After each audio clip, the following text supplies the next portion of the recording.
조선시대 제3대 왕 태종 때 있었던 일입니다. 태종은 모든 국사를 그 아들 세종에게 이양하고 자신은 풍행궁에서 살고 있을 때 일입니다. 어느 날 우연히 두 하급 관리가 서로 하늘과 사람의 이치를 논하고 있는 걸 듣게 되었습니다. 청색 옷을 입은 한 관리가 먼저 말합니다. 이복에 내가 살아보니 부귀와 영광은 왕에게서 나오더라고. 그러자 홍색 옷을 입은 관리가 말했습니다. 자네는 무슨 말을 그렇게 하는가? 내가 지금까지 살아보니 한 계급이 오르거나 한 벼슬을 하는 것은 모두 하늘이 정한 것이라네. 당연히 임금이라 할지라도 그것은 어쩔 수 없는 일인 게지. 두 관리는 서로 자기 주장을 굽히지 않았습니다. 그 말을 뒤에서 가만히 듣고 있던 태종이 다음날 아침 청색 옷을 입은 관리에게 쪽지를 하나 써서 세종에게 전달하도록 했습니다. 그 글의 내용은 이것이었습니다. 지금 이 글을 가지고 가는 아전에게 한 직급 올려주길 바라오. 그러니까 이 글을 가지고 가기만 하면 승진하는 거예요. 그런데 다음날 이 글을 가지고 이제 전하러 가려고 하는데 갑자기 복통이 일어나가지고 너무너무 견딜 수 없이 아팠어요. 그래서 그 태종의 명령을 온전히 수행할 수 없게 된 것이었어요. 그래서 할 수 없이 가까운 친구 그 홍색 옷을 입은 관리를 불러서 편지를 쥐어주면서 이거 가지고 가서 잘 전달하게. 그리고 다음 날 이제 그 관리가 홍색 옷을 입은 관리가 그 문서를 전달하고 온 다음 날 태종은 너무 궁금했어요. 야, 드디어 인사 어떻게 정해지나 보자. 그런데 인사 발령의 결과를 살펴보니 청색 옷을 입은 관리가 아니고 홍색 옷을 입은 관리가 한 직급 승진되고 청색 옷을 입은 관리는 그대로 있는 것이었어요. 이상하게 여긴 태종은 그들을 불러서 자초지종을 들었습니다. 그들은 여차저차해서 여차저차 어쩔 수 없이 이렇게 되었노라고. 그리고 태종은 그 이야기를 듣고 나서 너무나 놀라서 경탄을 금할 수가 없었다는 것입니다. 여러분은 모든 삶의 근원이 어디에서 비롯된다고 생각하십니까? 여러분은 지금까지 살아오면서 야, 힘센 사람 뒤에 있으면 괜찮아. 아니야, 돈이 있어야 살아. 아니면 어떤 사람은 하나님이 최고지. 뭐 이런 여러 가지 자기 나름대로의 어떤 주관을 가지고 살 겁니다. 보통은 힘 있는 사람에게 모든 그 삶이 결정이 된다고 믿는 사람들이 많습니다. 모든 권세를 가진 왕이나 권력자의 도움만 있으면 충분히 성공할 수 있고 승리할 수 있다고 생각하는 사람들이죠. 다른 하나는 온 천지 우주 만물의 주인이신 하나님의 도움이 있어야만 된다고 생각하며 살아가는 사람들입니다. 여러분, 다시 부탁드리고 다시 말씀드리는데 여러분은 어느 쪽이신지 오늘 말씀을 들으면서 내가 정말 하나님을 어떻게 사랑하고 섬기는지, 내가 하나님을 머리로만 알고 살아가는지를 다시 한번 기억하기를 부탁을 드립니다. 사실 모든 권세와 능력은, 진정한 성공은, 진정한 승리는 역사의 주인이신 하나님에게서 비롯됨을 우리는 기억해야 합니다. 오늘 본문 2절에서 페르시아 왕 고레스는 분명히 이 사실을 고백합니다. 우리 2절 같이 읽어요. 바사왕 고레스는 말하노니 하늘의 하나님 여호와께서 세상 모든 나라를 내게 주셨고 나에게 명령하사 유다 예루살렘의 성전을 건축하라 하셨나니. 아멘. 보세요. 고레스는 하늘의 하나님 여호와께서 세상 모든 나라를 내게 주셨다. 그러니까 고레스는 지금 페르시아를 다스리는 왕이 되었는데 이 권세가 하나님에게서부터, 하나님께로부터 비롯되었다고 하는 것을 인정하고 고백하고 있습니다. 이처럼 우리는 우리의 생명과 권력이 어디에서 비롯되었는지를 올바로 아는 것 대단히 중요합니다. 고레스는 비록 이방 왕이었지만 자신의 권력이 하나님께로부터 왔음을 정확히 인식했습니다. 그리고 자신을 왕으로 세우신 하나님께 철저히 그리고 기쁘게 순종했습니다. 참으로 그는 비록 이방 왕이었지만 지혜롭고 현명한 지도자였습니다. 그러나 성경에 등장하는 대다수의 많은 왕들은 하나님의 살아계심과 위대하심을 직접 눈으로 확인하고 입술로 고백은 하는데 믿지는 않는 일이 참 많았어요. 요셉 시대에 애굽의 바로왕 역시 하나님의 위대하심을 눈으로 보고 확인했습니다. 우리 창세기 41장으로 가봅니다. 시작. 바로가 그의 신하들에게 이르되 이와 같이 하나님의 영에 감동된 사람을 우리가 어찌 찾을 수 있으리요 하고 요셉에게 이르되 하나님이 이 모든 것을 네게 보이셨으니 너와 같이 명철하고 지혜 있는 자가 없도다. 아멘. 보세요. 바로가 요셉에게 감동하셔서 지혜를 주신 하나님을 찬양하고 있는 거예요. 감동하고 있는 거예요. 감탄하고 있는 거예요. 그러나 정작 자신은 그 하나님을 믿지 않았습니다.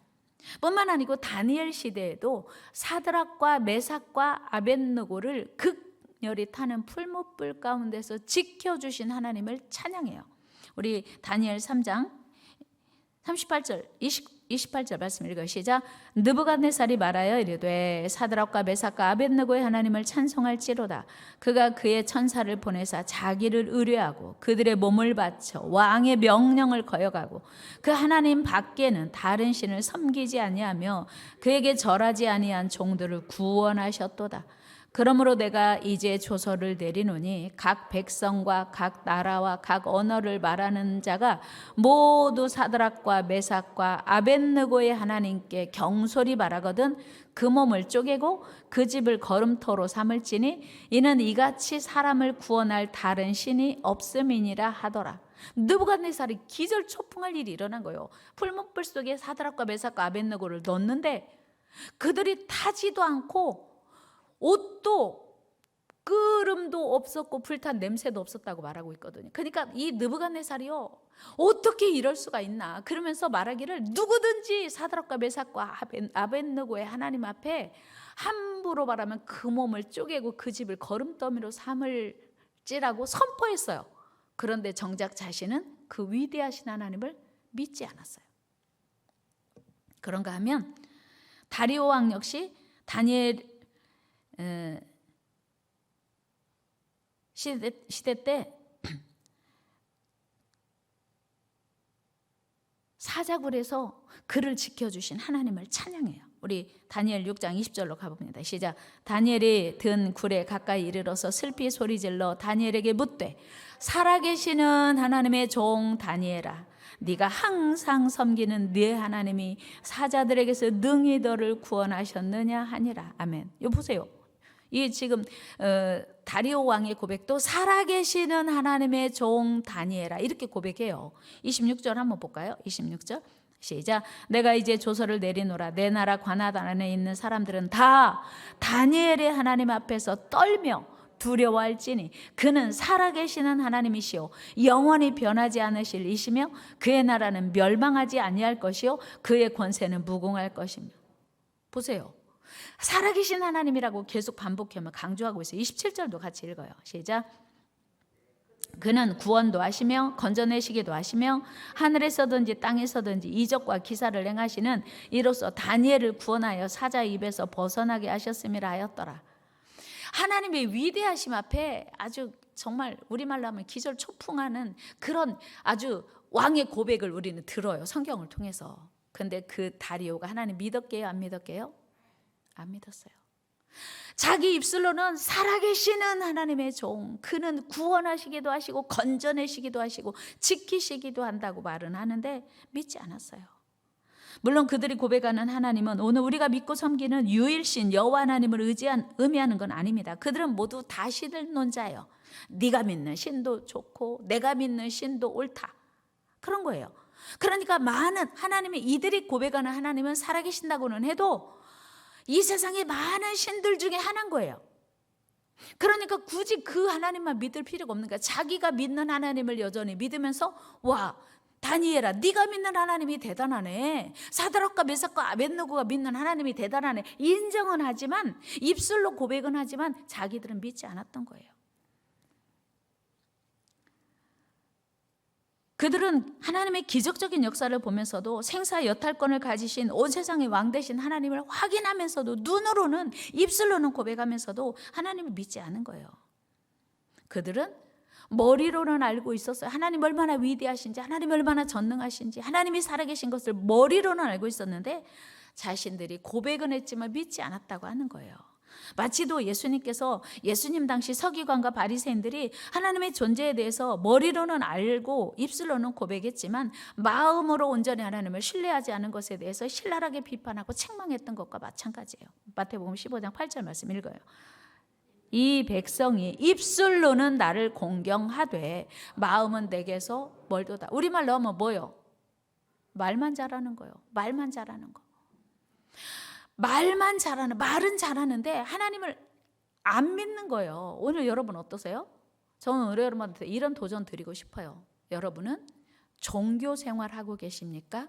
신앙 생활하고 계십니까? 죄송하게도 이 자리에 나와 계신다고 해서 살아계신 하나님의 존재를 알고 있다고 해서 살아계신 하나님의 존재를 보고 느끼고 경험했다고 해서 살아계신 하나님의 존재를 내가 고백했다고 해서 내가 믿는 건 아닐 수도 있다고 하는 거예요. 이 사람들 보세요. 말도 안 되는 놀라운 어마어마한 일들 앞에서 야 진짜 네가 믿는 하나님이 최고구나, 네가 믿는 하나님만 살아계시구나 고백했어요. 안 믿었어요. 오늘 우리는 어떤가? 난 정말 진정한 벨사살과 느부갓네살과 다리오 왕 같은 종교 생활을 내가 하고 있지는 않은가? 오늘 제가 여러분들에게 도전드리고 싶어요. 죄송하게도 우리 성도들 중에도 주일날은 한 번도 안 빠지고 이 자리에 나와서 예배는 드리고 있지만 살아계신 하나님, 생사여탈권을 가지신, 가난하게도 하시고 부하게도 하시고 살리기도 하시고 죽이기도 하시는 하나님을 내가 믿나, 그렇게 순종하고 그렇게 내가 살아가고 있는가를 오늘 점검해 보자고 하는 거예요. 우리는 예수 그리스도를 통한 구원의 길, 유일한 생명의 길을 열어놓으신 것을 알고 인정하면서도 그 길을 온전히 따르지 않고 믿지 않을 수 있다는 사실을 여러분 우리는 인정해야 된다고 하는 거예요.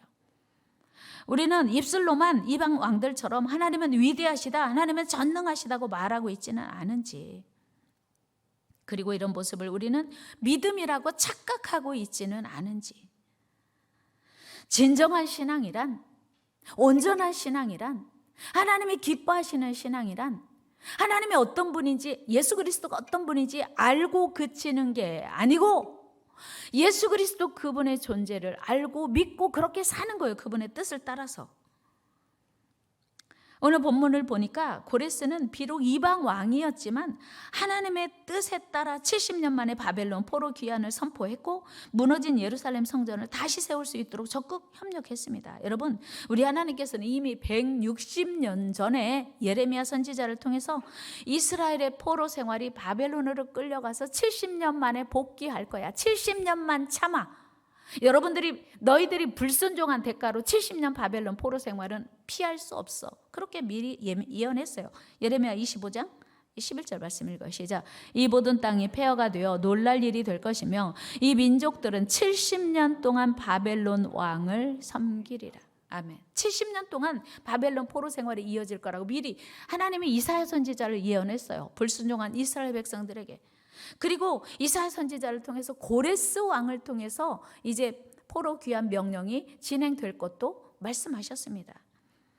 그러니까 제1차 바벨론 포로가 이루어진 BC 605년을 기준으로 하면 BC 537년에 바벨론 포로 귀환 명령이 떨어졌으니까 거의 70년이 맞아 떨어지는 거예요. 여러분, 역사의 주권자이신 우리 하나님이 아니면 우리 하나님 외에 그 누가 이런 일을 진행할 수 있겠습니까? 160여 년 전에 미리 예언하고 그 일을 그때가 되니까 정확하게 이루어 가시는 하나님, 이분이 우리가 믿는 하나님인 줄로 믿습니다. 더구나 고레스는 예루살렘으로 귀환하는 포로민들에게 성전 건축에 필요한 은과 금과 여러 물건들을 도와줄 것을 온 국민에게 선포합니다. 우리 에스라 1장 4절 말씀 읽어요. 시작. 그 남아있는 백성이 어느 곳에 머물러 살든지 그곳 사람들이 마땅히 은과 금과 그 밖의 물건과 짐승으로 도와주고 그 외에도 예루살렘에 세울 하나님의 성전을 위하여 예물을 기쁘게 드릴지니라 하였더라. 그러니까 이스라엘 백성들이 이제 바벨론 포로에서 벗어나 귀환해서 예루살렘 성전을 건축할 텐데 여러분들은 도와주세요. 누구든지 도와주세요. 명령 선포한 거예요. 자기 백성에게. 이는 마치도 출애굽하는 이스라엘 백성들에게 애굽 사람들이 온갖 은과 금을 주어서 성막을 세울 수 있도록 도우라고 선포한 것과 마찬가지예요. 출애굽기 12장 말씀 읽어요. 시작.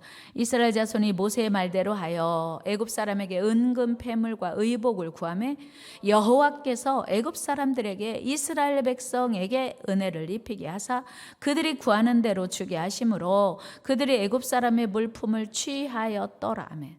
그래서 출애굽할 때 애굽 사람의 물품을 가지고 출애굽에서 성막 세운 것처럼 지금 바벨론 포로들이 귀환하면서 페르시아 사람들에게, 바사 사람들에게 은금 패물을 구하여 성전 건축하도록 도운 것을 보면서 제2의 출애굽 사건이다라고 말하기도 합니다. 70년 전 바벨론의 포로 느부갓네살 왕은 남유다를 공격했어요. 그때 당시에 남유다 이스라엘 백성들이 너무 패역하고 하나님 앞에 불순종하니까 하나님이 일시적으로 바벨론을 강하게 해서 남유다를 치게 한 거예요. 그때 예루살렘 성전에 있는 온갖 은금 그릇들을 탈취해 왔습니다. 그런데 그 느부갓네살은 어이없게 예루살렘 성전에서 제사 드릴 때 쓰는 그 거룩한 도구로 술을 먹기로 결단한 거예요. 대단한 객기죠. 하나님 앞에 어마어마한 교만이에요. 우리 다니엘 5장 2절 같이 한번 읽어요. 시작. 벨사살이 술을 마실 때 명하여 그의 부친 느부갓네살이 예루살렘 성전에서 탈취하여 온 금, 은 그릇을 가져오라고 명하였으니 이는 왕과 귀족들과 왕후들과 후궁들이 다 그것으로 마시려 함이었더라. 여러분, 자기 아버지가 예루살렘 성전에서 가져온 그 금, 은 그릇들로 술을 먹기로 작정하고 그 그릇을 가져오라고 한 거예요. 어떤 일이 일어났는지 볼까요? 우리 말씀 읽어봐요. 5절 6절 읽어.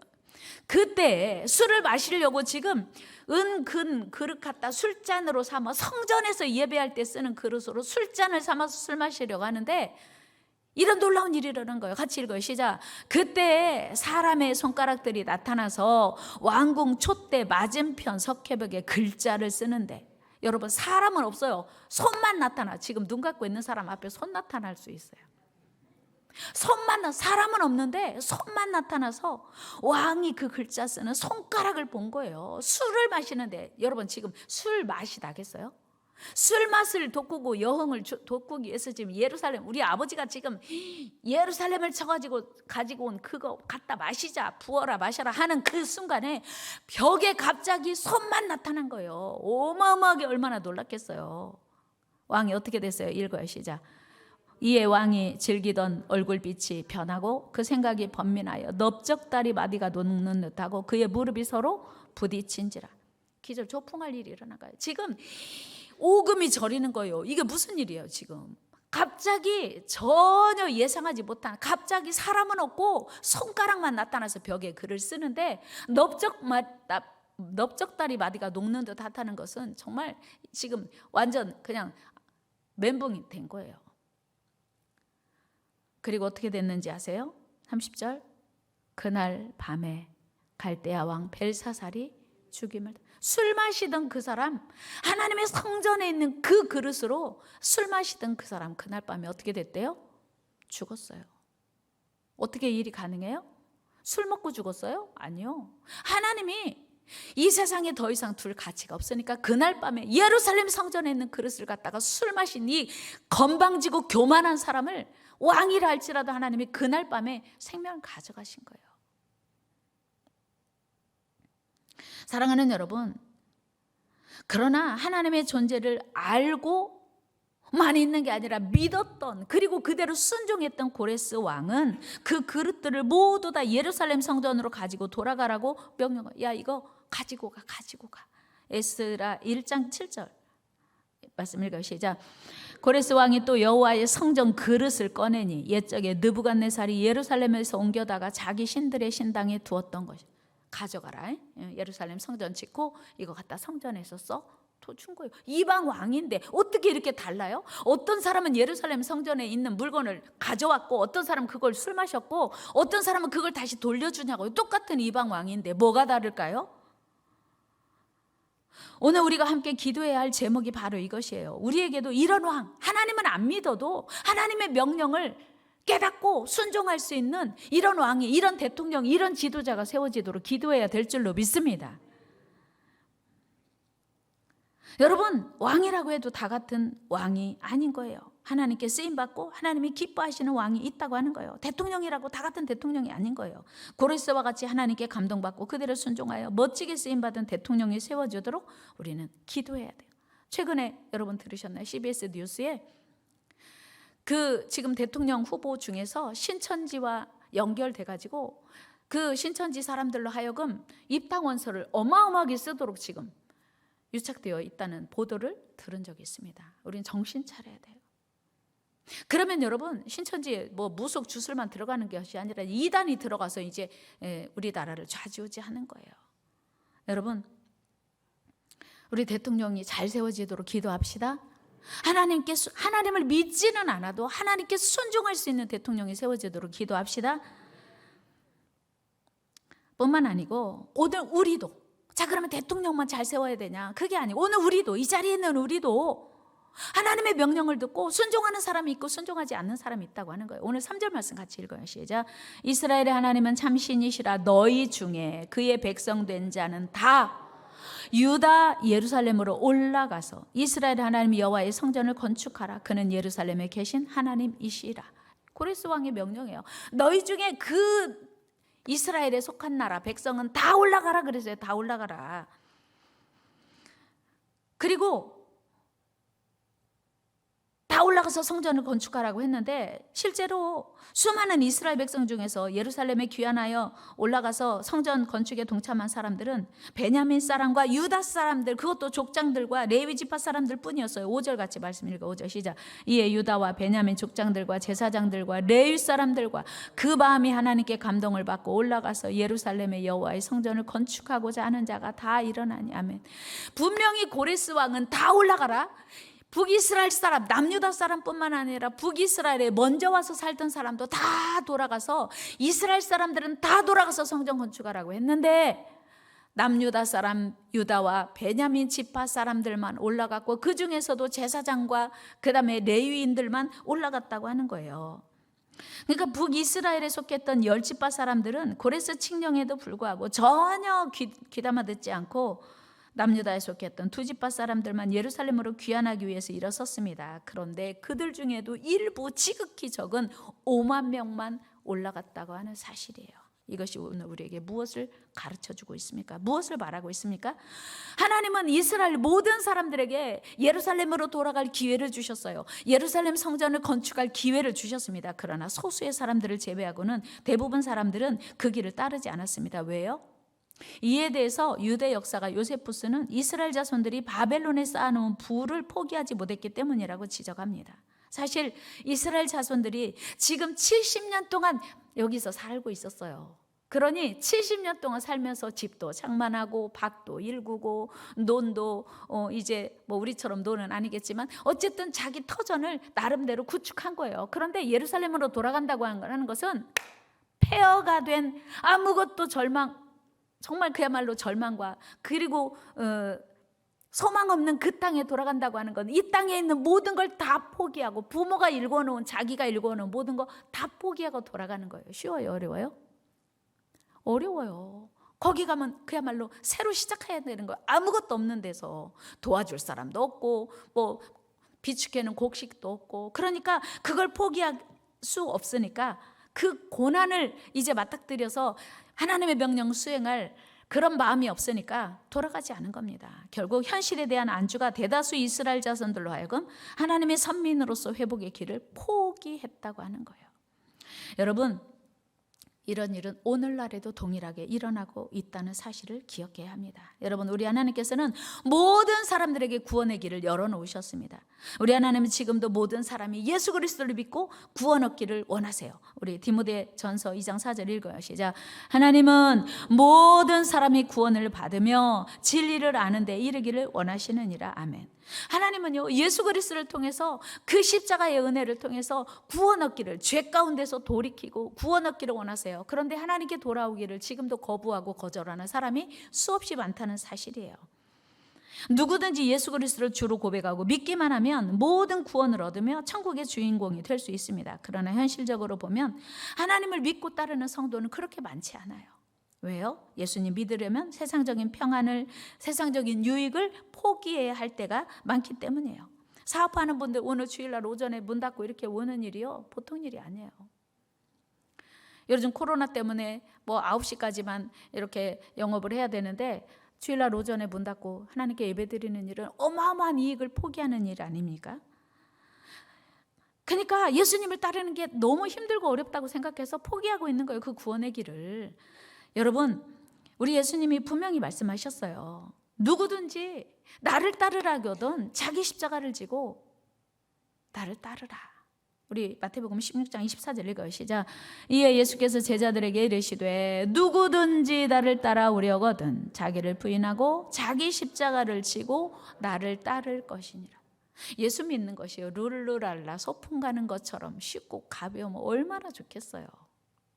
하나님 앞에서 온전한 신앙인으로 사는 것이 룰루랄라 소풍 가는 것처럼 할 수 있으면 얼마나 좋겠어요. 여러분, 요즘 동계올림픽을 통해서 여러분 알고 있듯이 누가 메달리스트가 됩니까? 우리는 상관도 없고 관심도 없을 때 피나는 노력을 하고 그 마지막까지 끝까지 전력 질주하는 자가 메달리스트가 되는 거예요.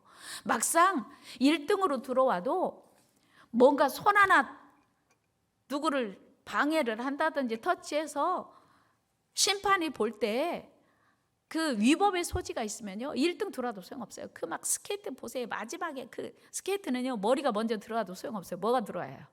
발이 먼저 들어와야 되니까 막 들어가는 그 순간에 발 먼저 그 마지막까지 긴장을 늦추지 않고 최후 승리를 위해서 애쓰는 사람이 그 사람이 승리하는 거예요. 만약에 1등 금메달을 땄어도 도핑 검사해가지고 약물 그 반응이 나오면 메달 취소되는 거예요.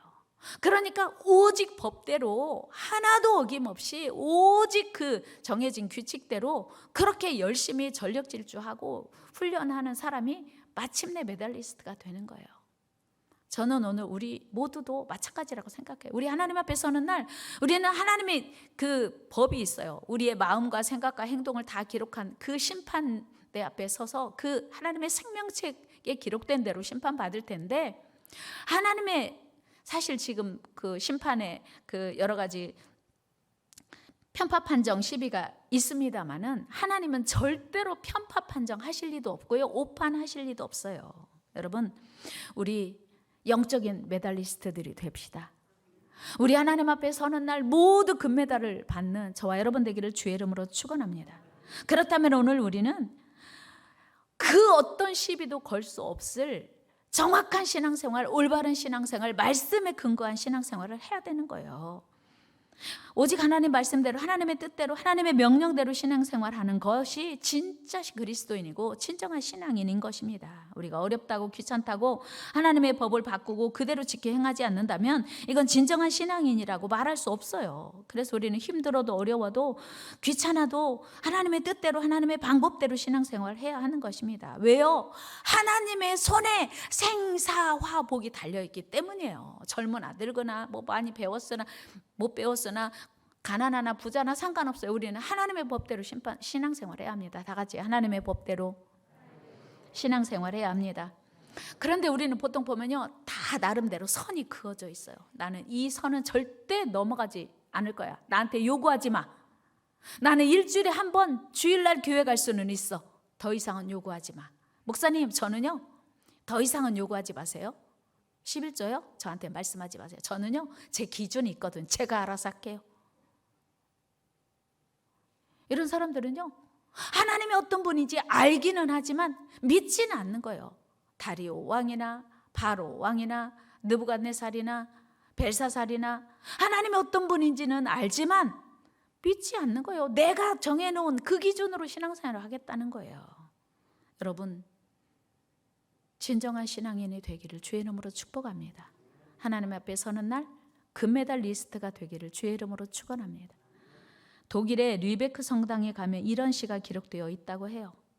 너희 날 주라 부르면서 따르지 않고, 너희 날 빛이라 부르면서 우러르지 않고, 너희 날 길이라 부르면서 걷지 않고, 너희 날 삶이라 부르면서 의지하지 않고, 너희 날 슬기라 부르면서 배우지 않고, 너희 날 깨끗하게 하면서도 사랑하지 않고, 너희 날 부하다 부르면서 구하지 않고, 너희 날 영원하다 하면서도 찾지 않고, 너희 날 어질다 하면서도 오지 않고, 너희 날 존귀하다 하면서도 섬기지 않고, 너희 날 강하다 하면서도 존경하지 않고, 너희 날 의롭다 하면서도 두려워하지 않는다. 그런즉 너희를 꾸짖어도 나를 탓하지 마라.